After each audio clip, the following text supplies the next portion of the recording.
What's going on, YouTube? Welcome back. Today I want to address something that I've been hearing about over and over again, and people are saying the Airbnb bubble has busted. That's what they think, right? Airbnb is never going to go anywhere, guys. Airbnb is going to be here forever. And understand, Airbnb is just the name of a platform, right? What you're truly doing is called short-term rentals. Okay, you're doing short-term rentals. It's the same thing as a long-term tenant. It's just on the short term, like a month, 2 months, the weekend, right?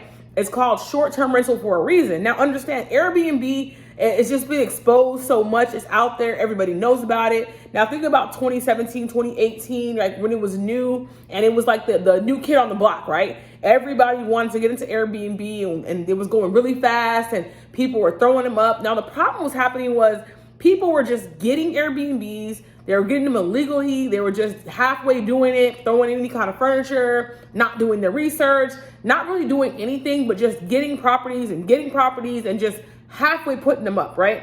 So now when you hear people say the Airbnb bubble has busted, it's only busted because of the lack of attention, the lack of effort, the lack of creativity. That's the only reason why the bubble has busted, right?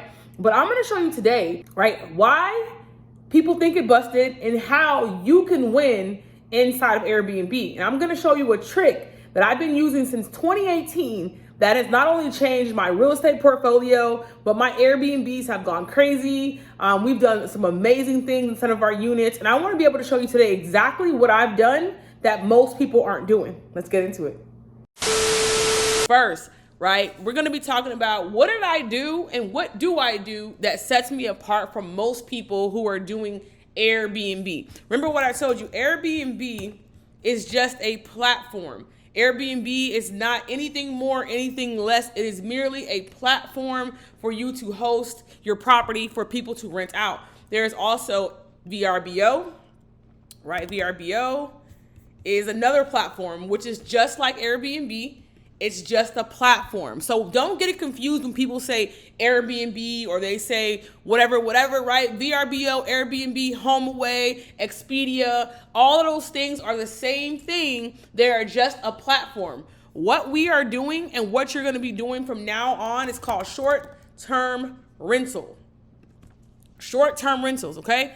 Short-term rentals. That's what we're doing. We are not doing quote unquote Airbnb. We are short-term rental hosts, meaning that we rent out our properties for short-term as opposed to a long-term. Someone who wants a year, 2 year, 3 year, we do a short-term rental. So we list on VRBO, we list on Airbnb, we list on all of these sites, HomeAway, Home2Go, Booking.com, Expedia, Cozy, all of these places, you should be listing your property. That's number one. That is the first thing that I do to set myself apart since 2018. Second thing I do is I use a site called PropStream.com. There's going to be a link in the description below. Click it, you get it for free for 7 days. After that, it's $99. You have to use the link in the description below.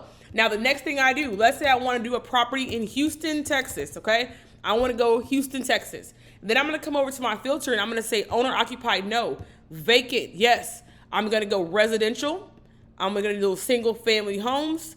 Let's say I want to do 3-bedroom minimum and I want to do 2-bedroom minimum as well, right? MLS status, I don't want it on the MLS. That's what the realtors use. And I want the owners to have owned the property for at least 20 years. Right? I want them to own it for at least 20 years. And there's a reason for that, right? So if you want to screenshot this, you can. No vacant residential, single family, 3 or more, 2 or more, no, and 20 or more years.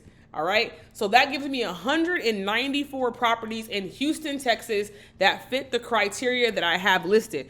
Again, you can go in here, you can create whatever kind of list you want. This is what I do. This is what I have done to allow me to build my portfolio and have multiple short-term rental properties, okay? I'm doing the opposite of what everybody else is doing, okay? Now, here's the secret. Now, when I go into this property, what I'm gonna be looking for are a few key things. It's gonna tell me a lot and to see if this property is something I wanna utilize, okay? So I'm gonna take this little guy, I'm gonna put it here, and I'm gonna go see what this property looks like.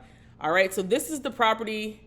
It's saying they've owned it for 27 years, 7 months. Now, it looks like they may have just built this property So the land maybe have owned, they probably tore it down and rebuilt. So I'm going to go with something else because that looks way too new. All right. So I'm going to go one here. I'm going to look here and I want to just see the property. All right, cool. So here's a house right here. Now let's just say this is the property that comes up. Now what I'm going to be looking at is the year length of ownership, 20 years, 9 months. It's a 3-bedroom, 2-bath, right? It's a single family. It's off market. Distress, no. Short sale, no. HOAs, yes. Non-owner occupied, vacant, okay? Now, there are a few things on here. Now, where it says HOAs, that means sometimes the community has rules, so I really don't like working with HOAs, so I'm going to keep going. HOAs, they just tend to have a lot of rules that I'm really not interested in dealing with, especially when you're doing short-term rentals. They have a lot of things and restrictions and deed restrictions, okay? All right, here's another one. All right, so HOAs, COA, yes. So what we can do is we can go back into the filter and we can take off the HOAs right here. Exclude. All right, so we'll take those.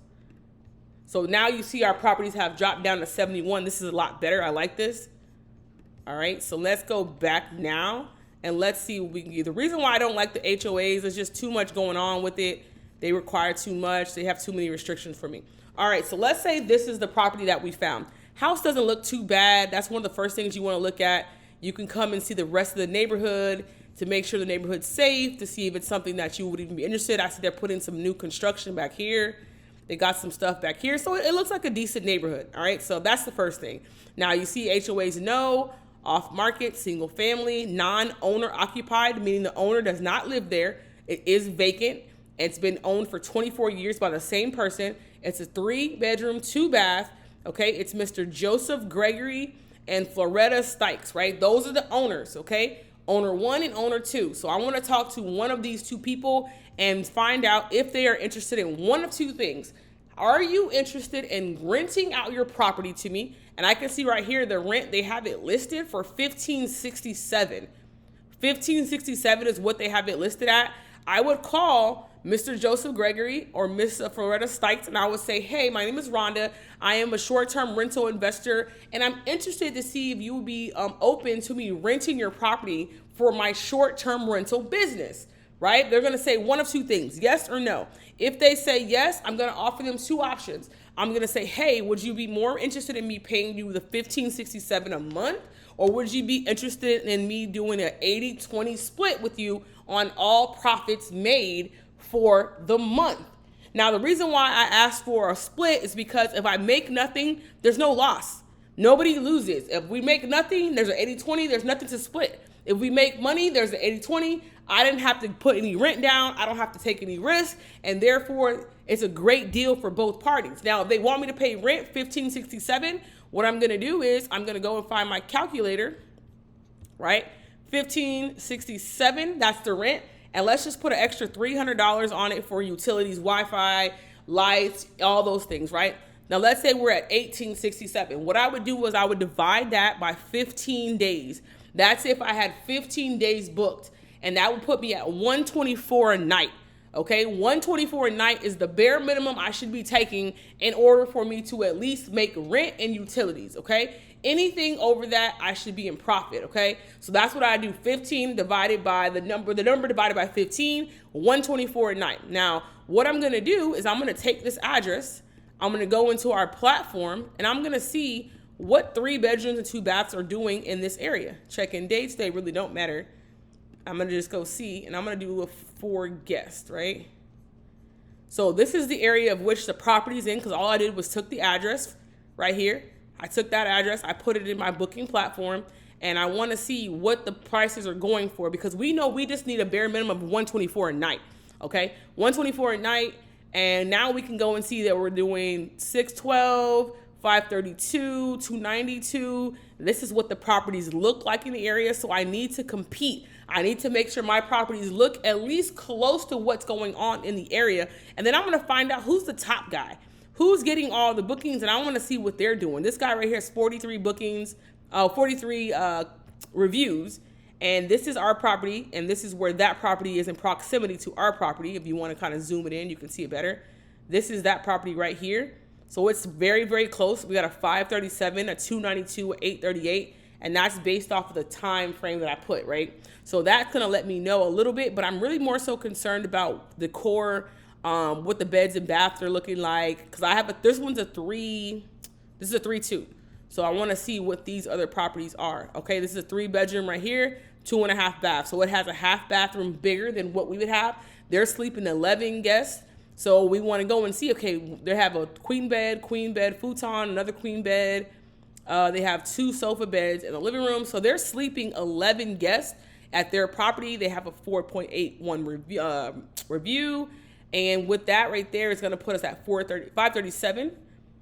And I think I have the days 11 through 13. Okay. So you're going to be looking at that. And I just want to know what people are saying. What are they doing? So I know what to do in my property. Okay. So once you do that, you're just going to keep clicking. You can bring it over to VRBO. You can bring it over to other platforms. But the reason why I use this software, because it's game changing, right? PropStream.com allows me to go in here and find properties, right? Find properties and find people who might be interested in allowing me to use their property to make money with them, as opposed to me just paying rent.